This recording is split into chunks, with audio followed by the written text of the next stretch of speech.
She cheated on me, and this is how I found out about it. I woke up in a hospital bed with the kind of pain that doesn't just sit in your bones, it clings to your identity. Or at least, to the one I no longer had. They told me I was in a car accident. Head trauma. Memory loss. A couple broken ribs, some bruising, and the rest was a blank canvas. No recollection of who I was, where I lived, or, most importantly, who I loved. And then there was Christine. She was there when I opened my eyes. Smiling. Holding my hand. She said, "Eugene, baby, I'm here. It's me. Christine." Like I was supposed to recognize the name. Like that meant something. I nodded because what else do you do when a beautiful woman tells you she's your wife and your brain feels like a foggy storage unit full of someone else's memories? She stayed by my side the whole time. Read to me. Fed me soup. Watched old movies with me and told me which ones I loved. She smelled like lemon shampoo and lavender fabric softener, and something about her voice made me feel calm. Familiar. Safe. I trusted her. And that, of course, was the beginning of the problem. I trusted her. It took a few weeks for me to start noticing things. Little things. Strange things. The first time I got that feeling, like something was off, it was over toast. Toast. Christine brought me breakfast in bed. Eggs, orange juice, and 2 slices of toast. She handed me the plate and said, "Just how you like it." But I stared at the plate like it was a riddle. The toast was burnt. Like, scraped with a knife burnt. The eggs were half runny. And I thought, if this is how I like it, then who the hell am I? That was the first crack. Then came the letters. The phone calls. The way she flinched whenever I said the word brother. A word I didn't even know I had in my vocabulary until it slipped out during a crossword puzzle. At first, I thought it was me. The memory loss. Maybe I was paranoid.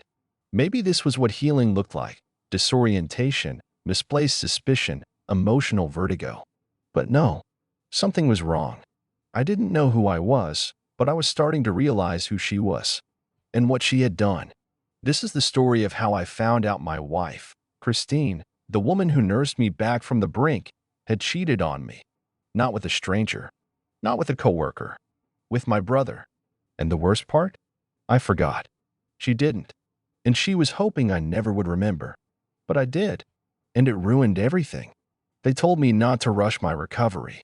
Be patient, the neurologist said, tapping gently on my knee with that little rubber hammer, like my memories might fall out of my shin bones. Let your life come back to you naturally. But what if it doesn't? What if the version of you that returns isn't yours at all, but one someone else has chosen for you? I lived inside a curated museum of my own life. Christine was the tour guide. My clothes were already folded in drawers I didn't recognize. Our wedding album was on the coffee table, an expensive one, leather-bound, with little notes written in silver ink beside the photos. I stared at my smiling face in those pictures and felt like I was spying on someone else's private moment. She would say, "That was our honeymoon in Florence." And I would smile and nod. She'd say, "You always hated olives." And I'd say, "Guess I still do." But how would I know?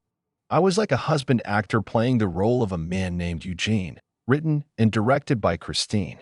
I wanted to believe she was the hero, a loyal wife who stood by her injured husband, a woman who bathed me when I couldn't lift my arm, who whispered our old inside jokes to me like prayer. But the jokes didn't feel funny. They felt performed. There was one night, maybe 3 weeks in, when I asked her, what kind of person was I? Before the accident. And she looked me dead in the eye and said, "You were everything to me. Not kind or funny or hard-headed or smart.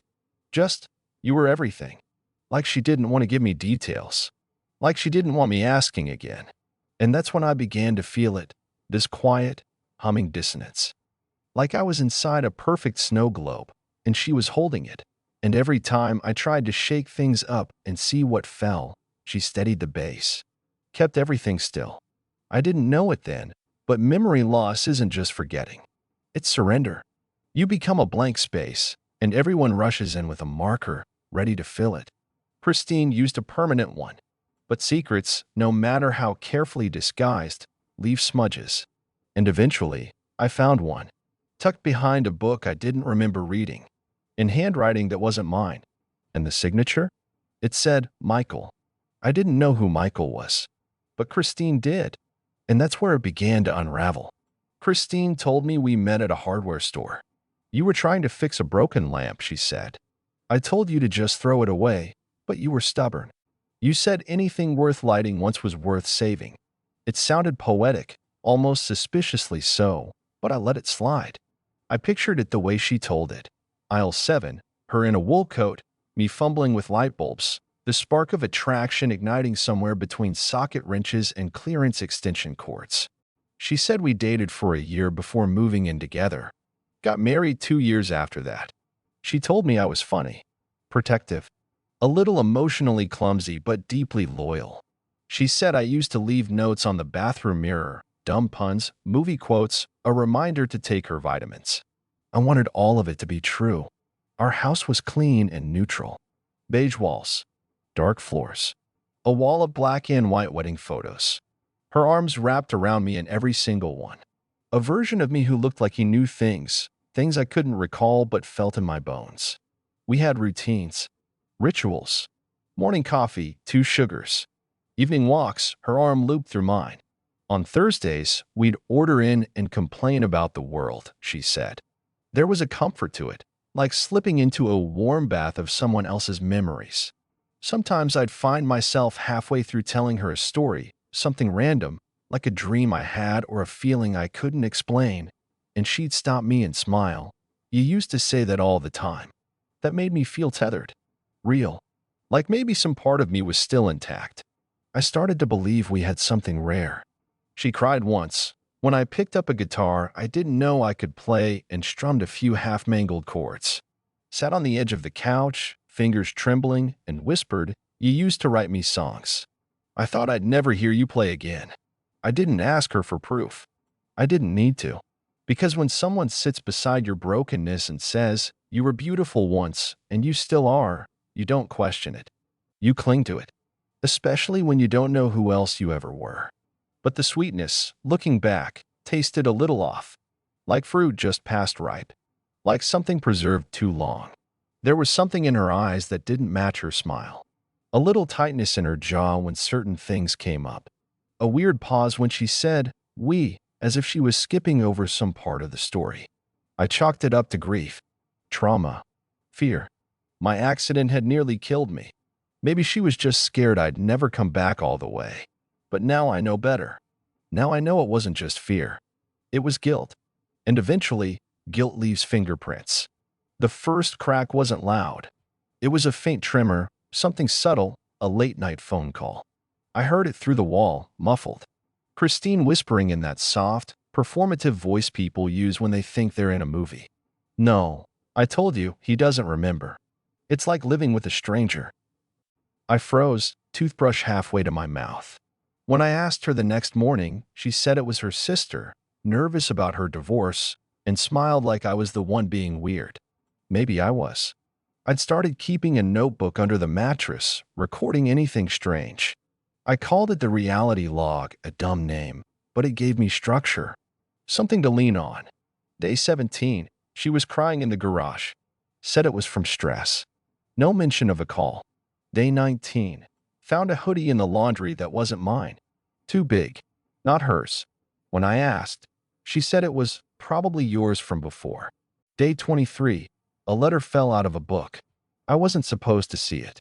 That letter was folded twice and stuffed inside a copy of The Old Man and the Sea. It was short. "Christine, I think about you every night. I don't regret what we did. You know I never could. I know he'll never remember, but I can't look him in the face again. I love you. Always. M." I stared at it like it was radioactive. I read it 5 times. 10. Tried to reverse engineer the handwriting. Searched the curves of every letter for some trace of the familiar. M. Just the letter M. That wasn't enough. I needed more. So I started pretending. Pretending I remembered more than I did. Pretending I was getting better, faster. Watching her eyes while I talked about things I made up. "Remember the trip to Santa Fe? Didn't your cousin get married in that weird pink church?" She lied with skill. Nodded. Smiled. Agreed. like she was terrified of being the one who remembered too much. The unraveling came fast after that. One night, I asked about my brother. I had a brother. I was sure of it. I didn't remember his name or his face, but I felt the shape of him in my bones. I said, "What was he like?" Christine stiffened. She said, "You were never close." That answer felt too quick, too thin, like a placeholder for something darker. So I pushed. I found a photo of him weeks later, buried in the back of a drawer behind expired coupons and old receipts. The two of us, side by side, holding drinks, arms slung around each other like we'd grown up that way, smiling like brothers who shared everything. His name was Michael. M. And that's when it hit me. The letters, the hoodie, the strange tone in her voice whenever his name came up, which was rare. Always careful, always fleeting. She never once said he'd visited me in the hospital. Because he hadn't. Because he couldn't. Because he'd disappeared. I sat on the floor of the closet with the photo in one hand and the letter in the other, and I didn't feel rage, not at first. I felt stupid, like I'd been cast in the world's most intimate prank show. My wife and my brother. While I lay in a hospital bed learning how to hold a fork again, she was hiding love notes in Hemingway novels and stuffing old memories in the washing machine like laundry. The next day, I asked her plainly, "Did you and Michael have an affair?" Her face drained, eyes wide, mouth open, and then flat denial. Of course not. But I wasn't asking anymore. I already knew. There's something especially cruel about being cheated on by someone you don't even remember loving yet. I was rebuilding, relearning, trying to walk without wobbling, eating soft food like a child, looking at my wife's face every day and thinking, "God, she stayed. What a woman. A saint." But saints don't write love letters to your brother. Saints don't have second phones hidden in winter coat pockets they think you're too dazed to check. Saints don't smell like men's cologne on Tuesday nights and blame it on scented laundry sheets. And saints don't whisper, "He'll never know," when they think you're still asleep.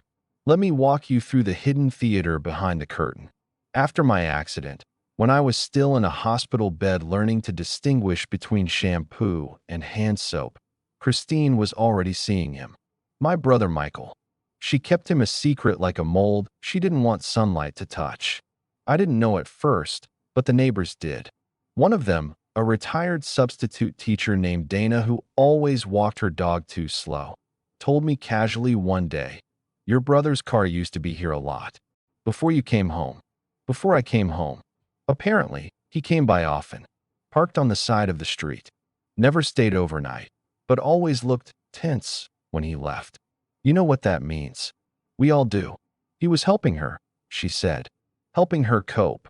Apparently, coping includes dinner and candlelight at places I can't afford, walks along the pier, and at least one weekend at a lakeside cabin registered under her maiden name.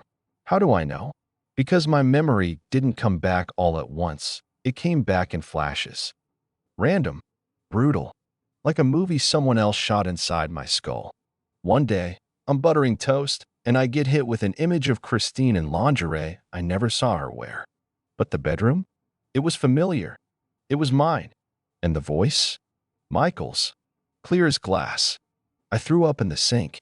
She didn't know the memory had returned, so I played along, smiled, pretended everything was fine while the back of my brain was screaming. I started going through her stuff quietly at night. She had a burner phone and a shoebox labeled winter boots. How poetic. The messages were still there. "I miss you." I hate lying to him. He looks at me like I'm gold. "I can't do this much longer. You're the only thing that feels real." One voice message from Michael was especially vivid. "Sometimes I wish the crash had taken him." I stopped breathing when I heard that one. Stopped blinking. Stopped thinking. And the worst part wasn't that she betrayed me. It was that they planned a version of life together without me, as if I were an inconvenience, a human coma in the way of their happy ending. She tucked the affair into the folds of my recovery. Let me struggle, sweat, cry, bleed through my rehabilitation, all while texting my brother in the bathroom with the water running. She kissed me in the morning after he left her bed at night. And every time I asked, "Are you okay?" She said, "I'm just tired." I used to think cheaters were just cruel, that they were sociopaths with poor impulse control, people who like the thrill of destruction. But the truth is colder and more pathetic than that. Cheaters don't cheat because they don't love you. They cheat because they love themselves just a little more. Christine was the kind of woman who needed to be needed. She fed on admiration like it was oxygen, and if the supply dipped even slightly, she found another tank to hook herself up to. I was unconscious in a hospital bed, and instead of clinging to me, she clung to the next closest warm body, my brother, Michael, because he looked at her like I used to before I forgot. It's not just about sex. It's about being seen, worshipped, validated. A cheater doesn't always want to leave you. They just want two spotlights. One's never enough. You know what else I learned? They get better at hiding it the more you trust them. The more secure you feel, the more dangerous they become. Christine used my memory loss as a shield. She weaponized my vulnerability. She cried when I forgot our anniversary while texting my brother under the dinner table. There were signs. The dead-eyed stares when I spoke. The too tight smiles. The girls' nights where she came home with earrings I never bought. The way her hand flinched when I touched it sometimes, like I wasn't the person she wanted it to be. But here's the catch. When you're in love, your brain does backflips to explain those things away. You want to believe. You need to believe the person you chose isn't capable of stabbing you in the back while you're bleeding out in front of them. That's the genius of the cheater. They don't lie to you outright. They let you lie to yourself. So how do you know your partner is hiding something? You don't. Not right away. But if your gut ever whispers something's off, listen. If they stop fighting with you, stop reacting, start acting too kind, too careful, it may not be peace. It may be guilt dressed up in politeness. Cheating doesn't always come with lipstick on collars. Sometimes it comes with perfect meals and soft voices and overcompensation. Sometimes it looks like a wife who's too supportive when you forget who she is. And sometimes it's in the way she says, "I love you," while staring just past your shoulder. The fallout wasn't dramatic. No screaming matches in the driveway. No broken plates or public meltdowns. Just quiet, surgical detachment. I confronted Christine 2 days after I found the burner phone. I didn't raise my voice. I just put the phone on the table and pressed play on the voice message, the one where my brother said he wished I hadn't survived the crash. She didn't cry. She didn't even blink at first. She just said, "I didn't think you'd remember." That sentence should have broken me, but it clarified everything. This wasn't love. This wasn't regret. It was damage control. She had bet on my amnesia and lost. We divorced 6 weeks later. No legal theatrics. She signed the papers like she was checking out of a hotel. Michael? He tried to contact me once, sent a handwritten letter like we were in a goddamn Jane Austen novel. Told me he'd never meant to hurt me. Said he was in a bad place, that things just happened, and hoped someday I'd understand. I never wrote back. I didn't need to. Some things don't deserve answers. Last I heard, they weren't together. Apparently, betrayal doesn't bond people the way they hope it will. She moved to Arizona. He stayed in our hometown and hasn't spoken to anyone in the family since. As for me, I had to relearn everything twice. Once after the accident, and again after the truth. But I did it. Slowly. Deliberately. Got a dog. Got a job. Found out what I liked when no one else was in the room telling me who I was supposed to be. I still have gaps in my memory, but not where it counts. Not where the wounds live. That part? That's crystal clear. You don't move on from betrayal like it's a bad cold. You metabolize it. You wear it. You learn how to keep it from leaking into your future. The consequences? I lost a marriage, a brother, and a chunk of time I'll never get back. But I gained something they never had. Peace. And the ability to live without lying to myself. If you're listening to this because you've been betrayed, I'm sorry. And I don't mean that in the hollow way people say it when they don't know what else to say. I mean it in the way only someone who's lived it can say. I'm sorry that your world cracked open and nobody handed you instructions on how to breathe through the dust. Because there's something especially cruel about betrayal. It's not just the act, it's the undoing of everything. Of trust, memory, identity. You look at someone you loved, and you realize they were fluent in a second language, lies, and you never knew. You question your sanity, your judgment, your worth. You go from asking, "Why did they do this?" to "What's wrong with me that they did?" Let me be clear, that second question is a trap. There is nothing defective about you. People cheat for reasons that have more to do with what they're lacking inside themselves than what you didn't give them. That's not an excuse, it's a mirror. You can't love someone so hard that it patches the holes in their soul. I tried. It doesn't work. And if you stayed longer than you should have, don't beat yourself up. Love makes hostages of us all sometimes. Hope is addictive, and the person who broke you is often the person you once felt safest with. That dissonance is hard to reconcile. I used to be angry at myself for not seeing it sooner. Now, I understand that denial was a form of love too. A desperate, blind form, but still love. To those who are still in it, you're not weak. You're not stupid. You're surviving something heavy. To those who are healing, it gets quieter. Not easier right away, but quieter. And then the quiet turns into clarity. And to those who still believe in love despite everything, don't let betrayal harden you. Let it refine you. What broke you isn't the final word. You are not what they did to you. You're what you build after. Sometimes I still wake up with a vague feeling that something's missing. It's not Christine.